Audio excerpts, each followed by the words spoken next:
tiga karunia besar yang Allah titipkan kepada kita, yaitu pendengaran, yang kedua penglihatan, yang ketiga hati. Jadi tiga potensi besar yang Allah titipkan kepada kita merupakan amanah yang diberikan Allah untuk dapat kita jaga. Tiga potensi itu. Dan semua manusia yang ada di muka bumi ini, apakah dia muslim, kafir, ya, atau di luar daripada paham, ya, jadi dia katakan punya paham ini, paham itu dan sebagainya, tetap mereka punya tiga ini. Pokoknya yang disebut makhluk, ya, yang disebut makhluk terutama yang bernama manusia. Binatang kira-kira punya nggak tiga ini? Ada nggak? Ada ya, binatang punya ya. Ada, makhluk binatang juga punya. Ya. Terkhusus kita sebagai makhluk yang bernama manusia ini, tiga potensi ini adalah kenikmatan besar, bahkan juga karunia yang memang harus kita jaga, kita pelihara.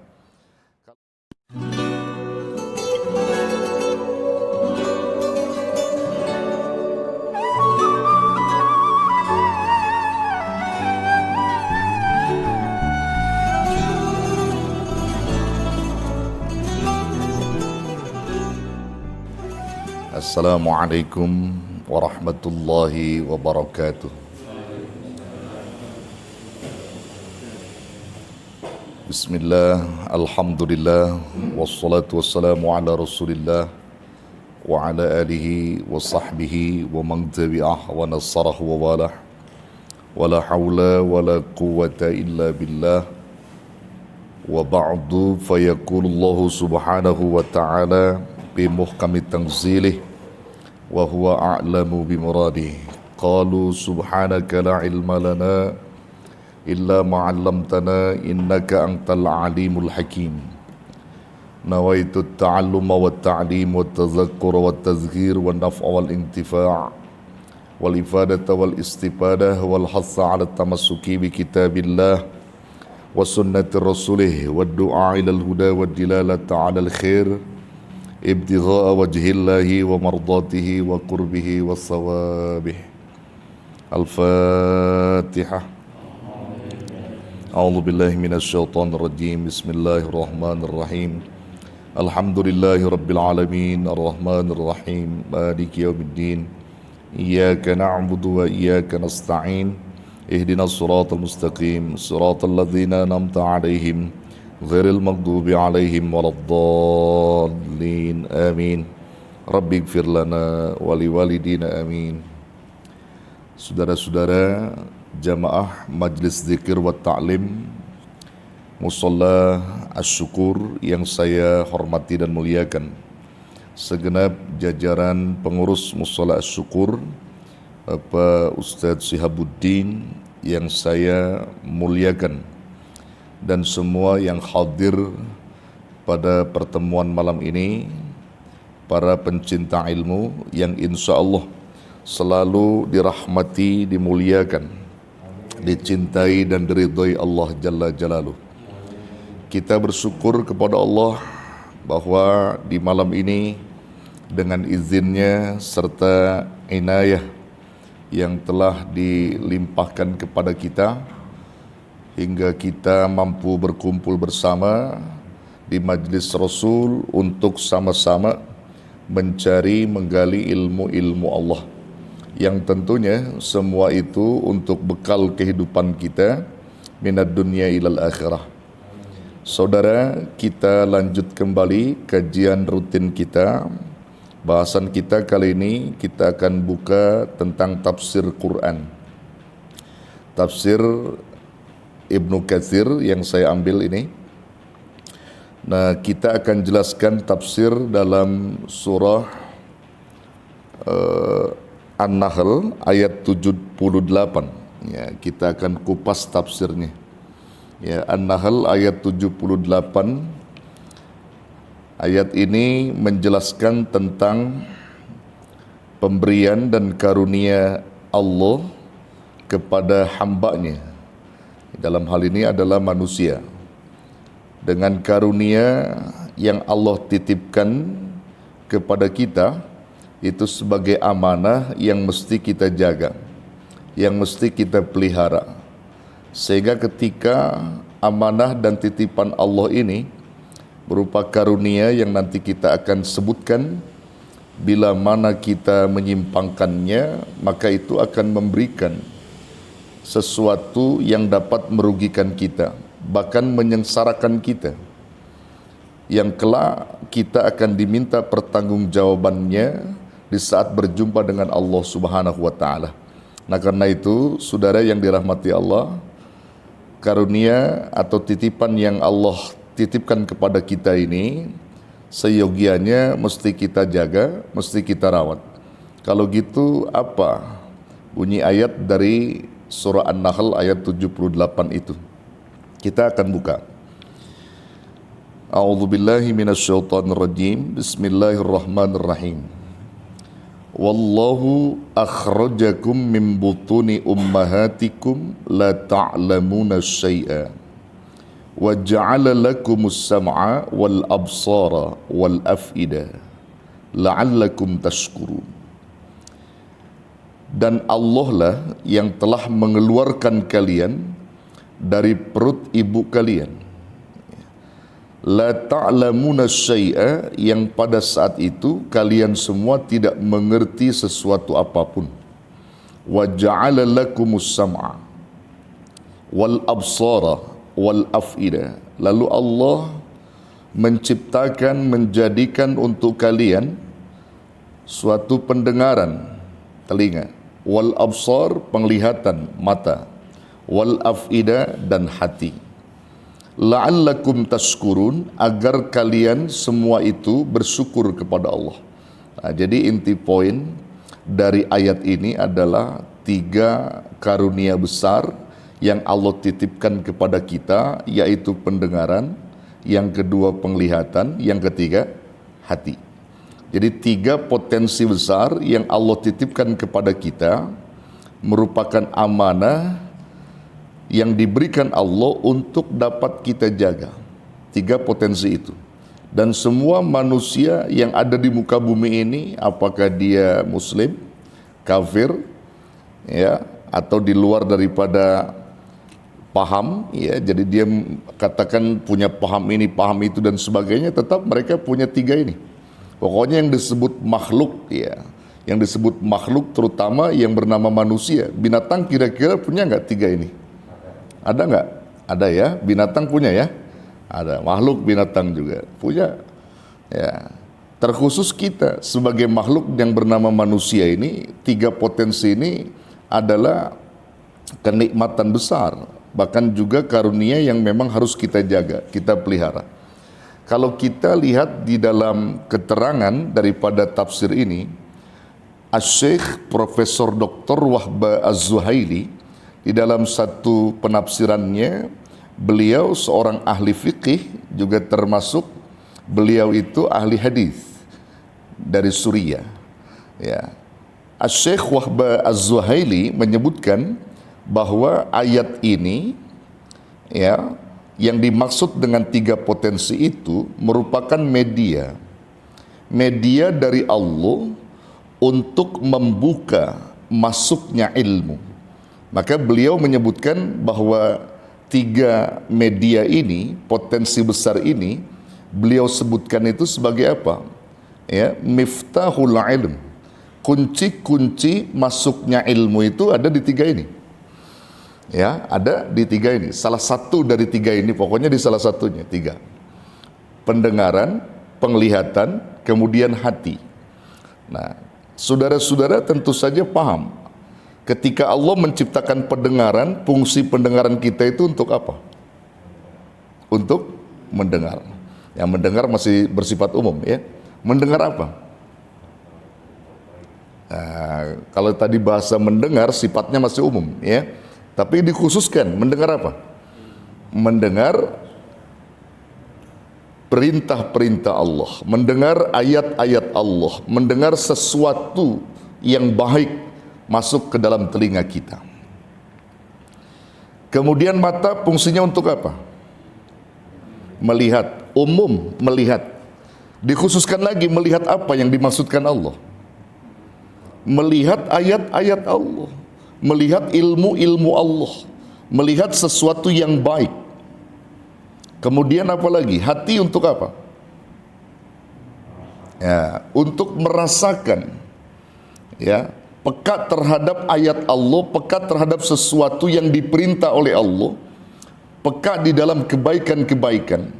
Jadi fungsinya untuk mengingatkan sesuatu yang baik. Jadi merasakan hal-hal yang baik, itu hati.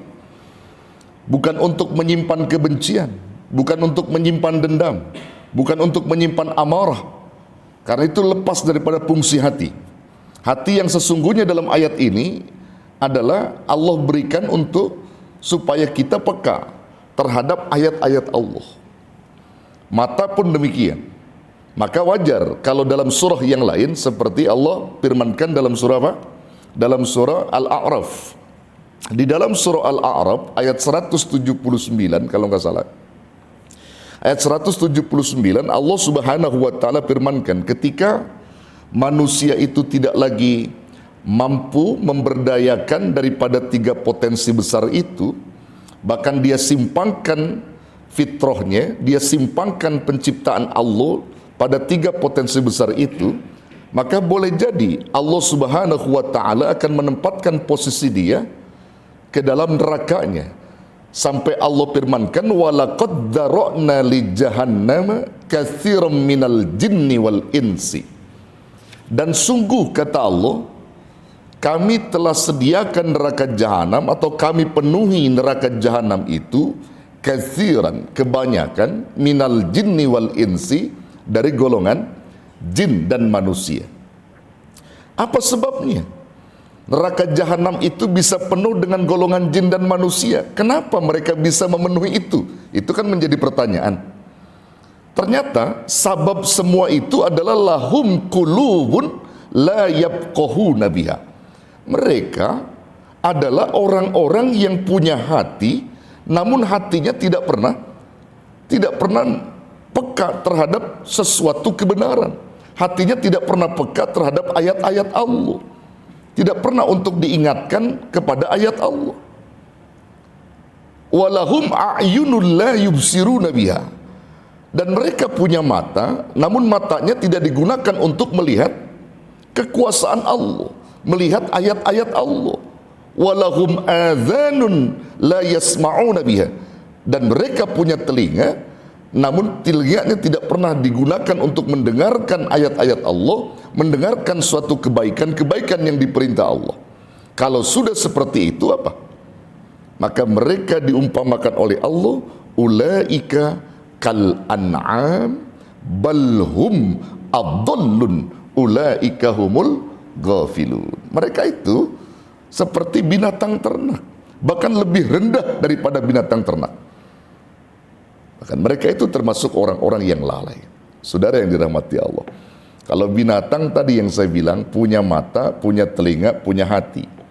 Kalau mata sapi enak nggak kita makan? Enak. Telinga sapi enak nggak kita makan? Enak. Hati sapi enak nggak kita makan? Enak. Dia punya mata, punya telinga, punya hati. Namun hati binatang, mata binatang, telinga binatang tidak seperti halnya fungsi yang diberikan Allah kepada kita. Mereka tidak difungsikan mata dan telinga serta hatinya untuk melihat ayat-ayat Allah. Tidak difungsikan untuk peka terhadap ayat Allah. Tidak difungsikan untuk mendengar ayat Allah. Tidak. Namun kalaupun ada binatang-binatang misalnya ketika mendengar suara azan lalu dia diam, itu karena insting. Insting yang diberi oleh Allah peka. Dia tahu yang menciptakan Allah. Artinya dia makhluk yang dalam hal ini tidak diberikan akal, ya, tidak sepertinya kita, tapi dia peka, itu Allah. Dia peka bahwa itu adalah kebesaran Allah. Banyak binatang yang saya sering lihat, saudara. Ya, jadi bukan aneh sih, kalau menurut saya memang itulah kebesaran Allah. Contoh gini misalnya, saya pernah melihat kucing bertengkar, kucing berantem, saudara. Ketika dengar azan itu, saudara, azan berkumandang itu. Pada waktu itu azan zuhur. Ketika azan berkumandang, Allahu Akbar, Allahu Akbar, tuh kucing lagi ribut, misah, saudara. Langsung misah. Cuman main lirik-lirikan saja dia, mendengarkan azan itu. Masya Allah. Kucing tuh. Kucing. Manusia, kira-kira ada nggak yang begitu? Kadang manusia ketika dia ribut, azan udah berkumandang, masih ribut saja. Maka pantas kalau orang itu disebut apa? Lebih rendah daripada, iya. Mestinya kan dia menghormati azan itu. Kucing saja mendengar azan diam. Bagaimana dengan kita? Nah, kita harus lebih dari itu, saudara. Jadi kalau dalam ayat ini dijelaskan Allah, kalau mereka tiga potensi besar itu, ya, telinga, mata, dan hati tidak digunakan sebagaimana mestinya, maka dia lebih rendah daripada binatang. Na'udzubillah summa na'udzubillah. Ya, kita nggak pernah ingin seperti itu, saudara. Nggak pernah ingin seperti binatang ternak. Akan lebih rendah daripada itu. Nah, maka fungsi tiga potensi besar yang diberi Allah ini semua sama. Maka saya suka bilang juga kepada jamaah, ya, semua manusia punya hak yang sama di hadapan Allah. Jadi ketika ada orang-orang bisa menjadi orang soleh, bisa menjadi orang alim, bisa menjadi sukses dia, ya, itu jangan ada kecemburuan. Apalagi sampai ada bilang begini, pantas kalau dia menjadi orang pintar, jadi orang alim karena keturunannya alim. Pantas kalau dia bisa menjadi sukses dunianya karena bapaknya seorang pakar ekonomi, misalnya begitu ya. Kemudian dia sukses dalam bisnisnya, wajar karena apa? Pamannya ada yang membidangi itu, dan seterusnya dan seterusnya. Sebenarnya hal-hal itu, saudara, nggak boleh lagi kita katakan demikian. Kenapa? Karena mereka pun sama. Hak ciptanya yang diberikan oleh Allah. Kenapa mereka bisa sukses? Kenapa mereka bisa menjadi orang soleh? Kenapa mereka bisa menjadi orang alim? Karena kuncinya adalah mereka memberdayakan tiga potensi besar dari Allah itu. Pendengaran, penglihatan, dan hati. Kalau Syekh Wahbah Az-Zuhaili menyatakan tiga potensi nikmat yang Allah beri tadi itu, organ tubuh kita, beliau katakan itu adalah miftahul ilm, kunci-kunci masuknya ilmu, pantas. Kunci-kunci masuknya ilmu dari tiga itu, pendengaran, penglihatan, dan hati. Orang itu bisa saleh, orang itu bisa menjadi alim, orang itu bisa menjadi sukses, karena apa? Karena mereka berdayakan tiga potensi besar itu, pendengaran, penglihatan, dan hati itu. Sehingga tidak ada kecemburuan lagi bagi kita, saudara, di saat melihat orang itu soleh. Tinggal tergantung kita memberdayakan tiga potensi besar itu dari Allah. Kalau kita nggak bisa memberdayakan, ya sudah. Bahkan kita justru malah menjadi apa? Ya, dalam hal ini kita malah jauh dari Allah. Kalau seandainya tiga potensi yang diberi oleh Allah itu tidak kita gunakan sebagaimana mestinya. Ya, lagi-lagi, saudara, apa yang diberikan Allah tadi semua nanti dipertanggungjawabkan oleh Allah. Nah, ada juga yang bertanya, Kiai, dalam ayat itu kenapa nggak disebutkan otak gitu ya, atau akal dan sebagainya? Ya, di dalam Quran disebutkan bahwa pendengaran, penglihatan itu berada dalam organ kepala. Penglihatan ada di bagian kepala ini, kemudian pendengaran ada bagian kepala. Dia mewakili. Pendengaran dan mata ini mewakili otak kita, mewakili daripada akal fikir kita itu, mewakili dia. Makanya ketika orang itu berpikir berawal dari pandangan, ketika dia melihat lalu dia berpikir, betul nggak? Setelah dia berpikir, ya, kemudian apa? Dia resapi, masuk dalam relung hatinya, dia rasakan itu, dia melihat dulu, melihat lalu dia pikirkan, dia resapi. Banyak orang seperti itu, dia melihat. Ya, contoh kecil gini saja, saudara. Saudara kalau membaca buku misalnya, lihat dulu kan, Anda lihat. Setelah itu Anda baca, betul. Ketika Anda baca, masuk dalam pikiran Anda. Sedalam pikiran kita masuk, kita apa kan? Kita simpan dalam hati kita. Lalu kita renungi, kita rasakan. Oh, ternyata itu potensi. Maka pantas kalau Syekh Wahbah Az-Zuhaili menyebutkan seperti itu, bahwa tiga potensi nikmat itu merupakan miftahul ilm, kunci-kunci masuknya ilmu. Masya Allah, saudara. Dan berapa banyak pula saudara-saudara kita yang mendapatkan hidayah serta taufik karena dari pendengaran dan penglihatan. sehingga dia mampu mewujudkan kebenaran Allah. Karena apa? Karena dia bisa memfungsikan matanya, memfungsikan telinganya untuk dapat diberikan kekuatan taufik itu oleh Allah Subhanahu wa taala. Masya Allah, ini luar biasa saudara, luar biasa. Nah, ketika ayat ini ya dalam hal ini diturunkan oleh Allah Subhanahu wa taala, ini untuk memberikan sesuatu kepada manusia agar manusia itu mampu berpikir secara jernih.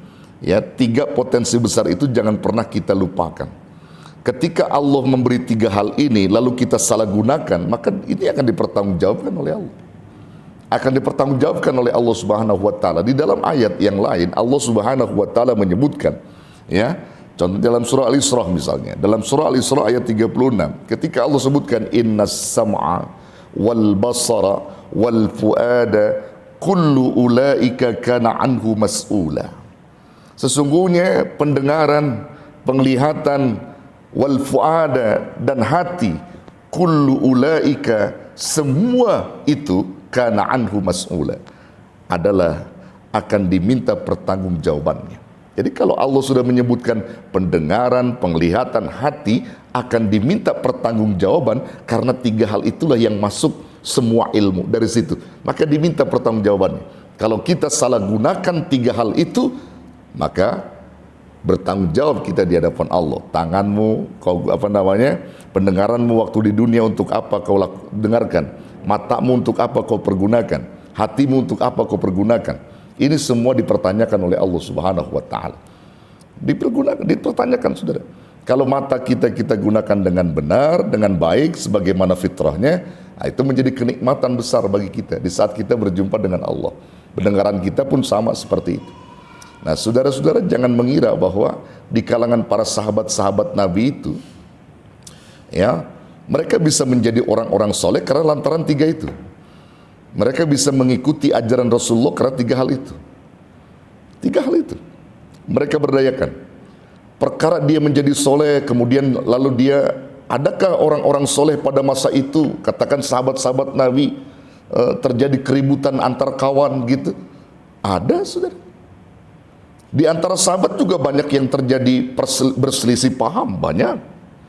Di antara sahabat Nabi banyak yang terjadi perselisihan paham sehingga terjadi keributan antara mereka, ada. Namun keributan dan perselisihan mereka tidak berlarut-larut. Pada saat itu mereka berselisih, lalu kemudian mereka pikirkan dan renungi, lalu damai kembali. Kenapa mereka bisa berdamai? Karena mereka bisa memberdayakan 3 potensi itu. Pendengaran, penglihatan, dan hati. Buat apa simpan dendam? Buat apa ribut? Ya, perselisihan mereka tidak berlarut-larut. Makanya kalau ada orang yang ribut sampai dendam kesumat, berarti itu orang tidak berdayakan 3 ini. 3 potensi besar tadi. Pendengaran, penglihatan, dan hati. Sahabat juga banyak yang ribut, saudara, di kalangan sahabat-sahabat yang lain. Oh bisa? Bisa ribut. Berbeda paham ribut, berbeda selisih pendapat ribut, tapi tidak berlarut-larut ributnya, damai kembali, nikmat saudara. Itulah kecerdasan yang Allah titipkan melalui 3 potensi itu. Masya Allah. Salah satu contoh gini misalnya, kita sering mendengar gini ya, dalam fikih itu kita sering mendengar kata khilaf dan ikhtilaf. Khilaf, ikhtilaf, 2 kata yang sebenarnya sama, ya, hanya saja sisi perbedaannya gini. Kalau khilaf itu satu perselisihan tanpa disertai dalil, itu khilaf namanya. Tapi kalau ikhtilaf, perselisihan di antara manusia disertai dalil, itu aja bedanya. Kalau khilaf itu nggak disertai dalil. Kalau khilaf dia berselisih paham, nggak ada dalilnya, ribut, itu khilaf namanya. Kalau ikhtilaf ada dalilnya, perselisihan yang disertai dengan dalil, itu namanya ikhtilaf. Nah, ikhtilaf ini banyak terjadi di kalangan para ulama, di kalangan para tabi'in, di kalangan para sahabat juga banyak terjadi ikhtilaf. Namun ikhtilaf mereka tidak berlarut-larut. Andai kata manusia sadar dengan 3 potensi ini, ketika terjadi ikhtilaf, katakan di antara mereka, maka tinggal kembali rujuk saja pada 3 itu. Dari ilmu-ilmu yang didapat. Misalnya begini, di zaman Rasulullah, ketika Rasulullah selesai melaksanakan perang yang disebut dengan perang Ahzab ketika itu, Rasulullah perintahkan kepada para sahabat begini, saudara. Kata Rasulullah, jangan kau lakukan sholat asar, ya, kecuali di, ya, apa namanya, di Khuraidah, ya, Bani Khuraidah, kecuali di Bani Khuraidah. Itu hadis. Rasulullah mengatakan jangan kau sholat asar kecuali di Bani Khuraidah kepada sahabat. Sahabat-sahabat ini ketika mendengar hadis tadi, mereka berjalan, ya.